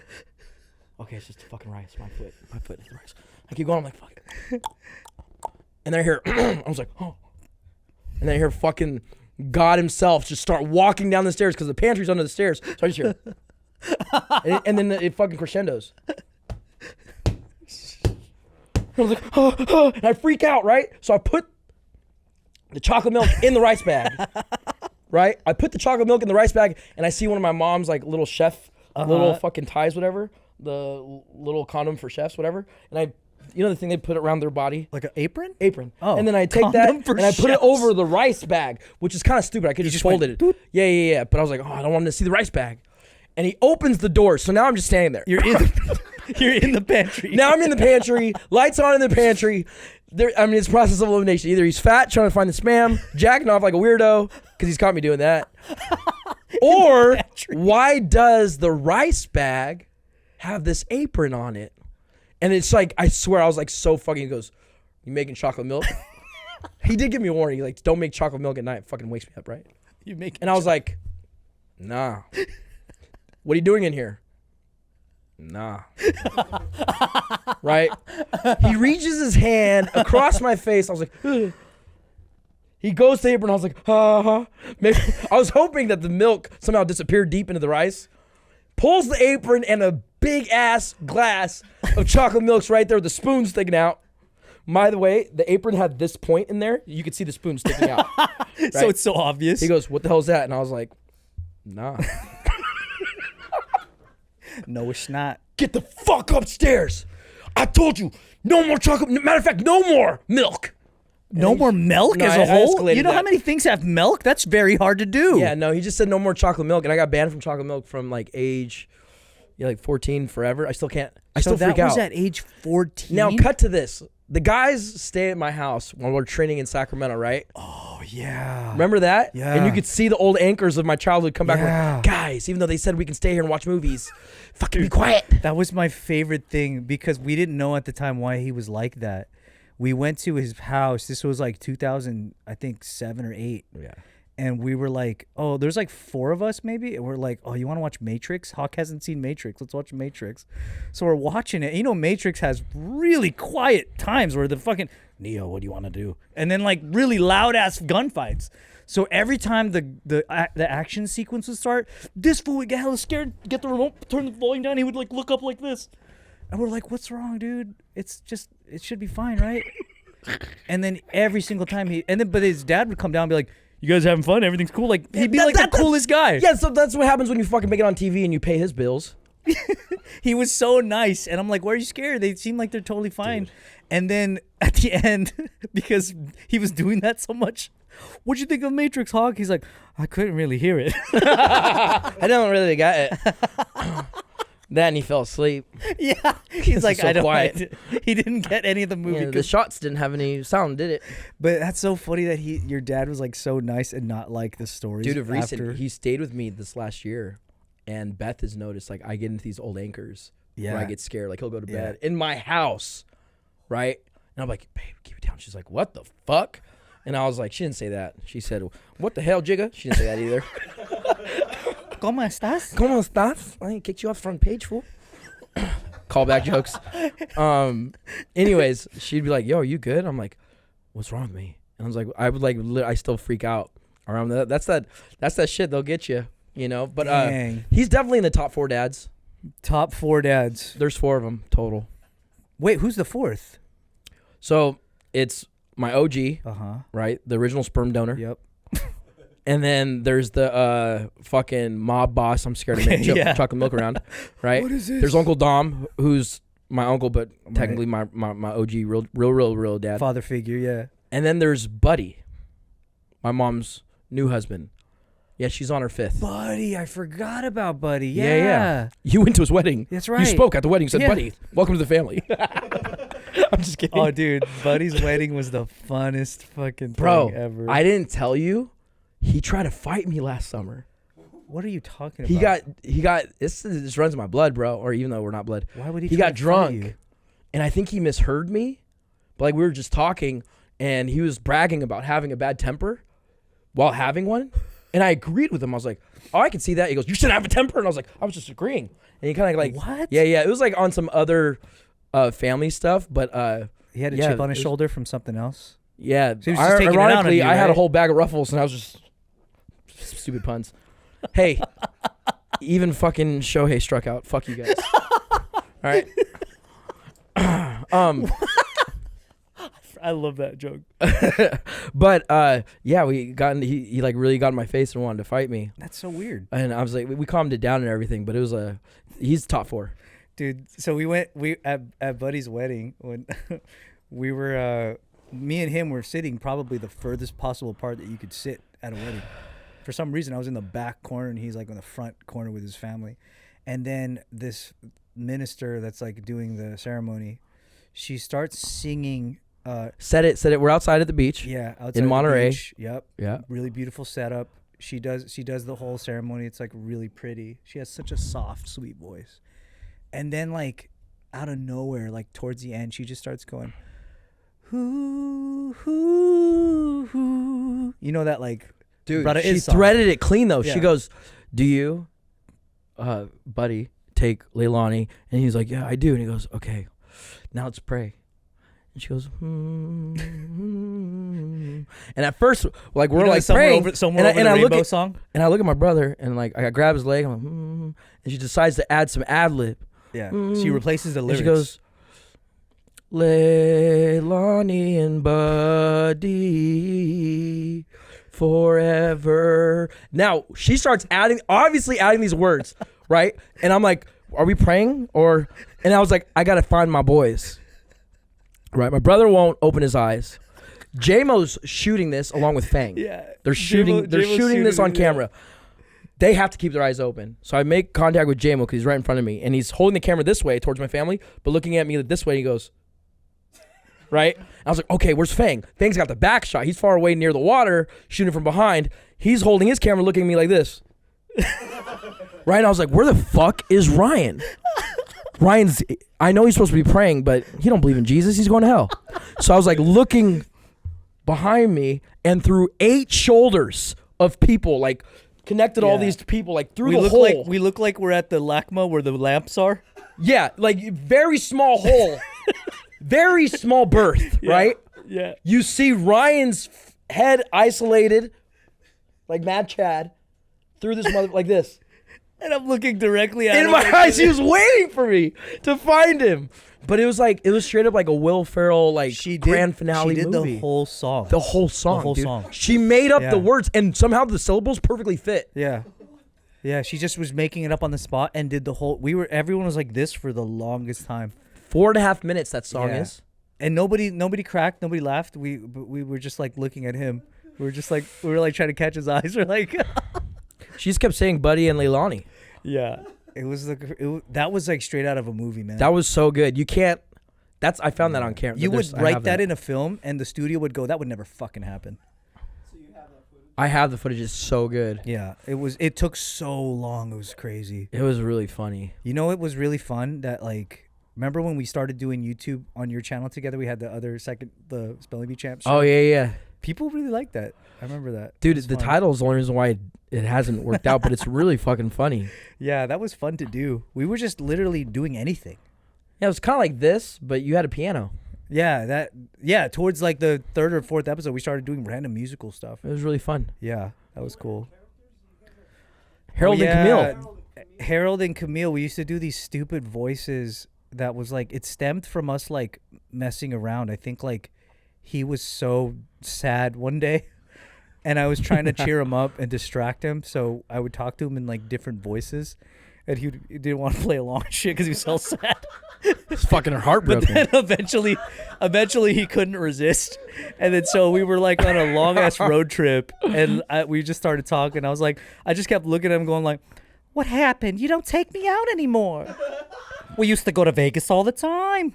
And then he would just be like, like he's all like, and then eventually it's kind of hard to. Yeah, after like, I don't know how long it took. After a while, he finally was like, yeah, well, it's your fault, Camille. Like, we just started doing that, and then we just shut kept, up, like, Camille. Going. Yeah, shut up, shut the fuck up, Camille. And then we just started like doing it all the time, and I think like it was like our Snapchat thing back when we were single and trying to fuck. Was like, we started doing it all the time, and then like random people were like, "Oh, I love when you guys do that." My sister loves that. I don't know why. Like, I didn't even realize people were paying attention to it. Until, we had a pretty good audience. We had like 4 people. Yeah, we would always like every time. Then when we would go eat, we would just like complain. I would complain about everything in that voice, and then you would complain about me. Like, what happened? The rice used to be so soft here. You fucking lucky I fucking even take you. Fucking Camille, you do is don't whine. Take me to places with nice rice anymore. Oh, happy anniversary, not bullshit fucking scare me anniversary. You used to care. You used to actually give a shit about me. Okay, then you pay. Then you fucking pay. And then we would just like, that would be like, we would talk like that more than our normal voices. And sometimes it just happens still to this day. Make sure you subscribe. Subscribe. Yeah. I don't even know what is that? Yours sounds like an actual. I don't know. I was just trying to be an annoying Jewish lady. Yeah, I just had fucking emphysema. I think I originally heard that from like one of my friends who was like, I think he was talking about his actual mom or something, and he was just like, my mom's always like, you never take me to Vegas. And then I would just imagine what she looked like, and I'm like, does she say it like, you never take me to Vegas? You know what's funny though? Like I don't know, maybe I just, because I'm confident about mine or whatever, but Ryan would refilm his because he needed that acting, that fucking high pitch. He's like, let me do it again. I'm like, oh my God. So like, take me to Vegas was my like my trigger point to get the voice right. So I would sit there like without filming, and I just go, take me to Vegas, take me to Vegas. So I look like I'm like a crazy guy. That shit was funny. Just old married couple. In order to start it, or else it wouldn't sound right. But it was funny when we would fuck up anyway. They love each other though. They're an old married couple. Yeah. They're like been together for 60 to 70 years. And she knows that you love her, but you won't admit it. Yeah. Our love language is our fight language. Yeah. You know? That was like it was like we created 2 other people just to have an excuse to fuck each other. I'm dead. Yeah, I need to pull up all that footage and put it on here because that's gold stuff. Ken is saying he wants to go eat. We're not as funny no more, huh? You're running out of battery. Well, fuck you, Cam. Cam. Why do you call yourself Cam if you don't like filming? It's not even his name. Can. It's 1 hour 30 right now. Oh, that's too short. That's How many times have you heard that joke? Can you can? Never. Okay. Can you do the can? He just said never. Did remember when we first went on JK party together, and they made us do all that crazy shit? You got tased. Yeah. Oh yeah, that was fun. You got tased, and then you started tasing everybody. They put tased like you? glue on our face. We had to eat like hot spaghetti sauce. I do remember that. Dude, that was a crazy time. That was fucking cool. Remember when we first walked into the JK party studio and we were like, We were hell inspired. Like, oh, this is what discipline looks like. I was blown. This is what Disneyland looks like. This is what some supernatural screw. Very specific that no one else knows unless you're a b-boy. I just couldn't believe like the scale of what they were running. It still is. Like multiple rooms, people like I felt like we checked in. Didn't we check in like there was someone at the front? Yeah, it was like going to fucking Tom Bradley. It was like we went in there and then there's like we need a pre-check. and then we saw Can there. There's like a whole like audio like station. Yeah. And then they had all these cameras and they had truss with lights. And then we walked through that and they were like, here's David So's office. Here's Joe's office. Here's Bart's office. They all had different offices. It was so dope. What happened, guys? I think Can fucked up and something happened. Wow. No, I do remember that. That was really cool. We were so inspired that we ended up shutting down my company. And then you came and worked for them. Smart. And then I consulted Anthony to shut down his companies. That's what Quest secretly does. We get people to quit their fucking lives. That's a really funny moment when Kinja's... Ah, shit. I shouldn't have said that. That's a weird way to start this. When Kinja's was closing Complex... Or end this. And they had to shut down... Oh, that's funny. We went to like an event that they had. Private event during like COVID. It was like a event where they were, it was like their farewell event or something. Yeah, a farewell, goodbye, private event for friends and family. They made the mistake of inviting me and Dom. And the only outside Kinjas. So we were there in the crowd. They were doing like a sad speech. It was like Anthony and Sean Evaristo was to his right. And then Mike Song to his left. And then Anthony said, oh man, that's funny between the three of us. Like, that's like, what did he say? Like, that's 3 studios that are closing. Yeah. And this is the one in China. And then me and him laughed. Hell loud. And no one else laughed because we thought he was making a joke. No, it was very funny. I fucked that. That shit was hilarious. We were dying laughing. And then I remember John Hall looked back at us like, you know, like in church when you go, fuck, and someone goes like this. It looked like we weren't supposed to. And we were like, oh shit, was that not? I thought that was a joke. Yeah, John was not hawing. Yeah. It's such a dumb joke. It's so stupid. Vin was not winning either. Anthony was not. Fuck. Anthony wasn't leading. It was funny because we laughed and then later on I told Anthony like, hey, you know, remember when you said that? How come nobody laughed? And like we laughed and it looked like it wasn't a joke. Everyone was looking at us, and he was like, no, that was a joke. He's like, thanks for laughing. That shit was hilarious, dude. I felt so bad because I was like, oh shit. He would make that joke during an awkward time of his homies that just shut down. Yeah. And that funny between both of us, we all went bankrupt. Because that's his thing, man. Like even like remember at Vibe, the last Vibe, like we're still the loudest people laughing at him at Vibe. Yeah. Every time he hosts Vibe, it sounds like we're hosting because we're taking up most of the audio. At some point though, it's like I question like, is it a funny joke or is it fun watching my homie go down in flames right now? Or both?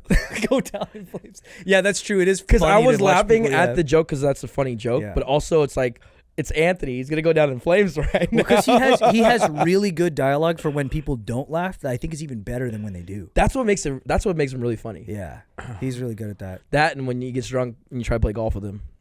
Oh, he's not good at golf when he's drunk, dude. He's not good at golf. There's golf etiquette. There's golf etiquette, and then there's Anthony Lee that believes that should not exist. This is where the only time where he doesn't respect all and doesn't fear shit and doesn't bar none. He doesn't bar none. Who was there anybody that you wanted in Quest Crew at a point that didn't end up being part of it? Huh?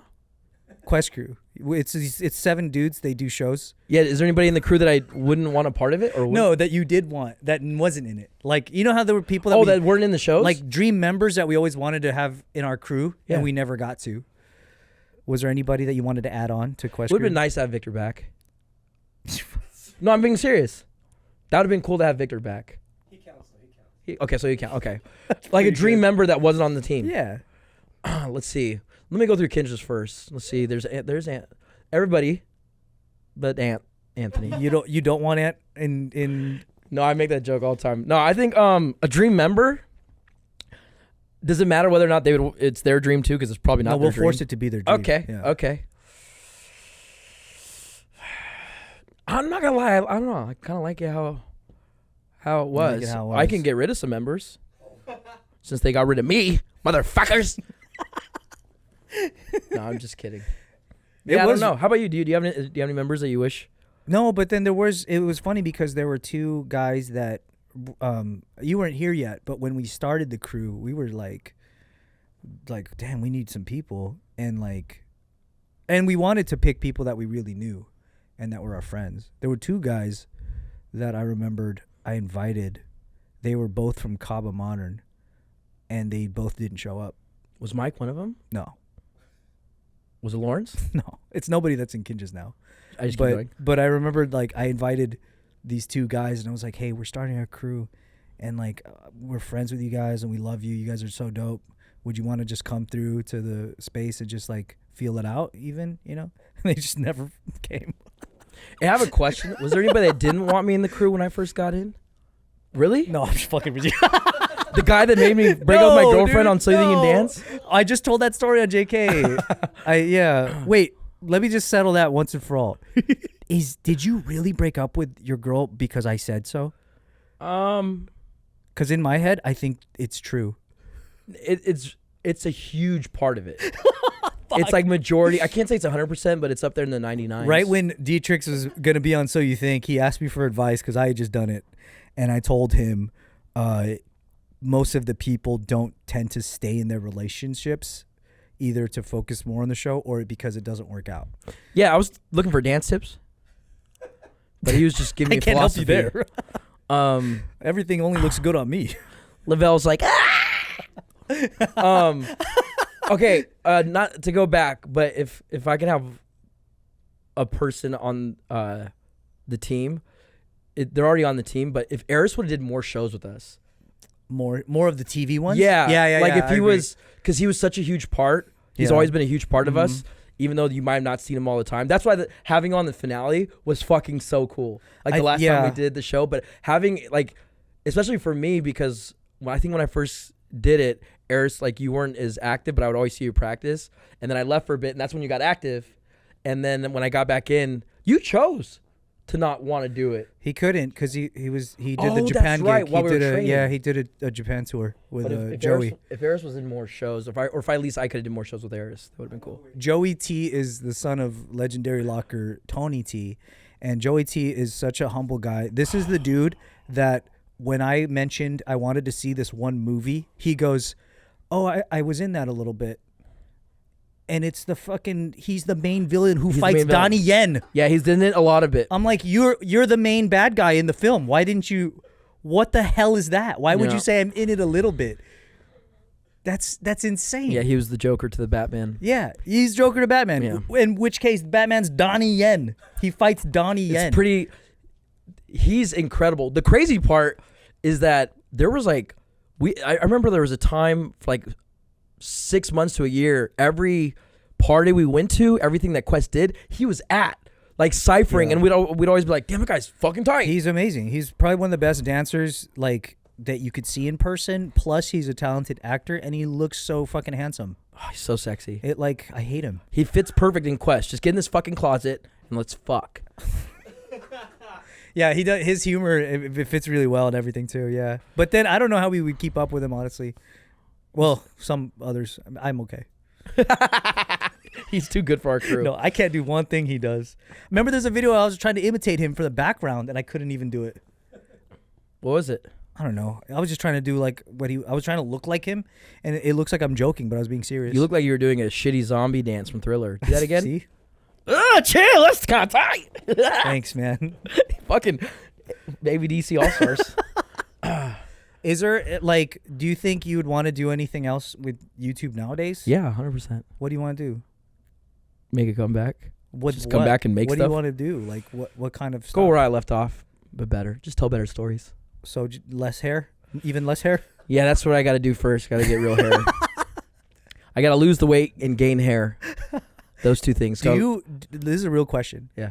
Do you want to do the Istanbul hair transplant thing? What the fuck did you just say? The Istanbul. Why do you say it like your mom that just got right off the boat? Dominic. Istanbul. Do you want to do the Istanbul hair Your fucking upper lip, dude. hair transplant? 100%. You want to go with me? I'll go. I don't want to go because I might get dude. tempted and come back with a sick ass lineup. And then my shit's still fucked. Yeah. I get it. I just have more hair. He's just like, fuck, we fucked up. They take your hair, they put it on mine. Oh shit, dude, you would not want that. I got yeah. psoriasis. Yeah, dude, I'm tired of this fucking paste on shit. Dude.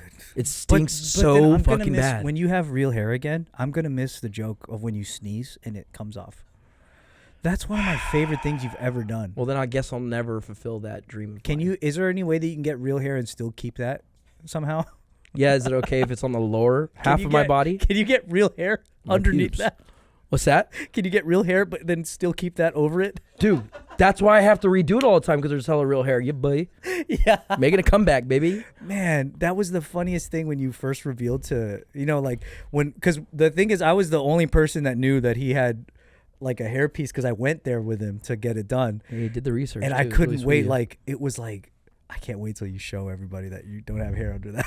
Well, I remember initially you filmed everything, and our goal with it was like, if this flops, we got good footage to share. Yeah. But it was so fucking dope. I remember when she asked, I told Yeah. her, I was talking to her about it the other day.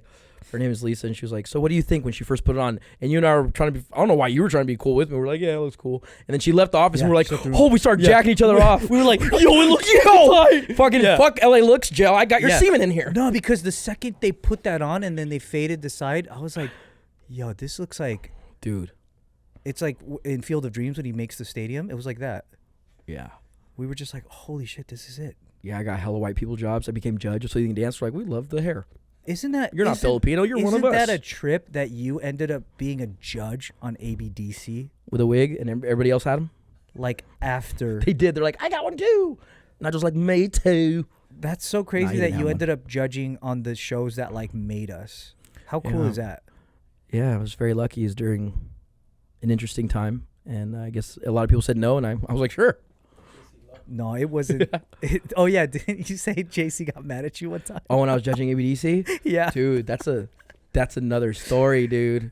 Yeah. That's a funny one. He got like mad because you said something and he was like, yeah, I called him out. It was, we'll do the story quickly, okay? Fucking fuck off. Dude. Fuck, man. Schedule your dentist appointments better next time, dude. We were judging an episode. It was the same one that Step Boys were getting thrown off on. Yeah. And he was clowning them, him and Lil Mama. And, he knows that that's your crew. They also know that they don't know. Oh, they don't know. No. The show didn't even know we were. What? I told They them didn't know after, I was about like, did you guys know you guys got my high school crew on here? And they're like, no, but they're funny. What? But they actually had their best show. Yeah. And they were just getting trashed on as they were already getting kicked off. Yeah. And I made a comment. I was like, my other two judges, it's not like you guys can do anything you just saw. And the whole audience lit up. Oh, right? Shit. And I was very like, being honest. Yeah. But I just didn't like that they were just like, that doesn't make them better by putting them down. Right. Also, the year before, he called me a crackhead. Yeah, I remember that. And I was like, I was fine with it because I was like, I don't fucking smoke crack. It's fucking acid. Yeah. Why would you be offended by that? Yeah. Anyways, cut to the next week, it airs, right? And before next episode, his assistant comes to my door, knocks on it, and she was like, hey, JC wants to chat with you. I was like, oh, tight. Fuck, maybe they need another member, right? Because one of them's gone, and your boy's got vocals, right? So stupid. So I go into his camp, whatever the trailer guy, and he sits me down, and for the next hour he shares about how much dance experience he has. An hour of that? It was a solid 45 minutes. What the? How much shit can you say? One, you got to remember too. Like I'm still a fan of like everything he's done, but I'm also now a fan of him because he's just a good dude. Yeah. And I didn't know he like the same way I got when he called me a crackhead. I thought it was just playing. Like it wasn't a big deal because it wasn't. Yeah. For me, and he shared that he didn't want that on the episode. I think he said something like that, and he shared like he told me his dance experience. I know he's dope. I've seen him. He didn't want to put in the episode that you had said he can't do what they I do? called out him and Lil Mama, but it was like it was halfway. I felt like he was trying to like share why I was wrong for saying it, which I guess I kind of didn't need to put him down, but also just reminding me that I already knew he was dope. But yeah, it was an interesting talk. We actually got closer during that talk. I got his phone number. Should we call him right now? Yeah. Lil Mama's reaction was kind of funny when I said that as we're walking out of the building, there's fans going, say bye to our judges. Yeah. She goes, 100 racks, D-Trix, 100 racks. I'll do that shit right now. And I was like, okay, guys, it's not a big deal. Dang, they really take that shit personal. Yeah, I mean, you're not supposed to put the judges down, but I just don't. I mean, we've been on the other side. We don't need to put them down either. That makes good TV though. They do that on Idol all the time. Yeah, I was like, you called me a crackhead, JC. Come on, man. I know. That. What gives you that? That feels that arguably worse. Yeah. What makes you think that? And then was judging. So you think how that? I don't think. So I thought I can judge. They fired me without even firing me. They didn't even tell me. But I don't think I ever asked you how that felt to like really be the fucking judge on a show. That was the first show that like we all of us had done. Dude, I felt like super Asian. I was taking notes, dude. I know what it did for us. So I did not want to fuck up. Like I took it so serious. The amount of time I spent. You had some funny ass moments. You went on stage, started dancing with that girl team. That shit was so funny. Yeah. Anything Nigel asked you to do, you just kind of anytime. He asked you to do that. He's like, Dom, you should go up there and do the piece with them. And I was like, I thought you would. That looked like a thing you would just do. Yeah. Hey, you guys, stop dancing. Cut the music. I should be on stage doing that. No, that's not me. Pass me. Kick D-Trix out of Quest crew, me. No, Nigel set it up. He was like, Dom, I would love to see you do that dance piece. Wouldn't you guys love to see it? And the whole audience and I was like, fuck, Nigel. Oh, damn. Haven't burnt a calorie since now. But then that's him knowing what you're capable of too, because it was a good moment. It was, I would say that experience was super powerful. Yeah. I learned so much from Nigel. Did you learn? I learned a lot. Like I learned of a lot of good shit. He's a good dude, man. And he fucking loves dance. He knew the show might not get signed for another season. Yeah. So he would set us up, like stuff like putting me on stage against their will because it wasn't part of the show. He would just make moments. Oh. He'd be like, audience, shouldn't we do this another season of this and get everybody amped? Yeah, smart. He was really good about it. He really cares about the dancers too. Like I cared a lot about the dancers and I realized he cared equally as much about what happens to this dancer. Damn. Do you have an opinion on the allegations that he's going through? Do you have an opinion on the person that made the allegations? I don't know anything about anybody. You have worked with her though. Yeah, I have. I don't know, man. It's hard. I don't know nothing about. I wasn't part of that shit anymore by then. But yeah. I was surprised that it. Like the only thing is, I'm surprised that all those years of him being on the show or with So You Think, if that was something that would happen regularly, I thought the list would be a lot longer. People that would have something to say. You know, I will say I don't know what happened, but the way Nigel handled it was dope. Like, because he just left, right? He came back. They filmed the auditions. He was in the judging, right? He's part of the show again. He found out that he was obviously getting sued for this situation, made a statement, and took himself out of his own created show. Damn. Knowing that they already shot it. And he also said, like, the way he handled it, he made decisions to back off, but handle it correctly. I don't know what the outcome was, but I just love the form. I don't love the fact of whatever, if it did happen, obviously. I love the form. Because we've been in the industry for quite a, not like we're fucking always in it, but like I never thought that, you know, where we started just being nobodies, when you look at news, it's just like, oh, cool, that happened. But it's weird to see news about people you know. When like past people on So You Think get into really bad problems and you see that shit and you're like, oh, damn. Yeah. It's just...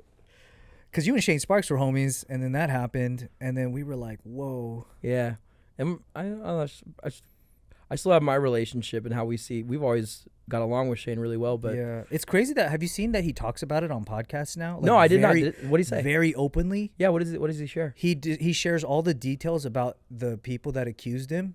And after you really hear the story, at least on his side, when you hear the story, you definitely do understand a little bit more about why he did do it, or why they were coming after him so hard. Oh, I understand. Yeah. At least on his side. I don't know the other side. Yeah, dude. It's hearing news like that. I know what you mean. Like, it's always like shocking because we do know them. Like, even what happened to Twitch, like that's the darkest news you can find. But it is like, oh shit, you take a step back and you're like, oh, like these are our people in our community. And on the grand scheme of things, I look at it as like, I think dance is so important. Not to get all lame and deep, but it's like, I think dance is so powerful and it brings people together. Mm-hmm. So it's like, I always push for that no matter what. So whatever documentaries that might come out or anything news that hits, the goal for me, and I think just what we set as Quest is to like, we did bring communities together. And I just wish the best for anybody that's just dancing, because it's way better than talking. Yeah. And I think humans, we're just idiots. We're not good at talking, but the dance people, like the dancers, especially the ones we grew up with and the masters of the craft, is always crazy to hear. Yeah. Anything that goes bad is just sad. Last thing, what did you think of the Olympics? I thought they were dope. Yeah. Yeah. Tight. Thanks for watching. Thank you guys. Imagine. I thought because you know, like when we were first breaking, that was like, what a dream that would be. That wasn't, right? yeah, we didn't even have that dream because it wasn't even possible. But no, the only thing that I'm kind of saddened about, besides the obvious performance, we're not naming names. Pew. Just kidding. But I'm not. No, the only thing that's sad about it is that LA didn't sign up for that as an event, but Australia did, ironically. That is really sad, yeah. So 2032, and then the next Olympics, they also signed up for it. But it is really sad, but then you remember that LA is very like revenue focused, so it's like, okay. They already know all the B-boy jams that never worked out. I mean, it's just like, I get it, because like breaking is something where you don't need to buy anything to do it. We've always talked about that. Dance is the one thing where you can't buy product. Yeah. Right? You can just magically become this without having to like get equipment or really professional training even. You can just start on your own. And you never bought a Jabberwockies mask though? I bought two. I can't afford nice things. I can get them to fit. You did so a lot of people also don't know that you did Jabberwocky shows. Yeah, I did for 2 weeks. You boy. Yeah. That was pretty cool. Yeah, good story. Thank you for joining us. But yeah, the Olympics, man, like that to see that's pretty surreal, right? Yeah, I thought it was really fucking cool. Yeah. And it was just like very proud to see all not just the American dancers, but I talk online with a lot of the B-boys, and you kind of see them. It's just dope. It's kind of romantic, man, to see it. What sucks is like, I know we have like a lot of OGs that might look down upon it. Yeah. And I can understand that from their perspective, but overall, the shit was dope. It was so cool to see like art on that shit, and people like Phil Wizard and Victor, like people that took it so serious. I've never seen abs like that on any B-boy. Have you fucking seen like whose abs are you talking about? I'm talking about like all the Olympians, like they're all like they take it so serious. Like I'm still on that McDonald's diet, obviously, but it's like for them, like all aspects of their craft. Like we did not think about our diet back then. We were trying to figure out how to eat, right? But like they're like, to be an Olympian athlete is pretty cool. Like the amount of work they put in. I remember back then in like 2009, anytime that we stayed at a hotel, if you caught me in the gym, you would just go. I still do. When I hear like, oh, I can't eat that because I'm on a diet, I'm like, ha! Be like me. There was that one time though, I will say, when you thought it would be funny to have abs, so you like starved yourself like crazy and you had abs for like a month or two. Yeah, it'd be funny to have abs and to like for Hawk when he got back to be like, hey, that was the whole goal, and I fucking starved myself like fucking for 3 months. Do you think you would have abs again in life? Yeah, December. What, in December you're gonna have abs? You promise? Yeah. Yeah. How about you? Probably not, honestly. Yeah, me neither. Just give up. Thank you guys for joining JK Overtime. Again, these are not paid, so please support the channel by watching every video on there if you can. And then in the comments below, tell us something that you really liked about D-Trix and about his career. And if you would like to follow him at D-Trix on Instagram. MySpace.com/D-Trix. Or MySpace.com, RedTube.com/Dominic Sandoval. or Only- xnxx.com/Conrad Pete Kyle Dominic Sandoval. It was great having him here. This is literally the first time that we've ever sat down and talked like this on something. So I hope you guys enjoyed it. And stay tuned for more Overtime episodes with some more of your favorite people.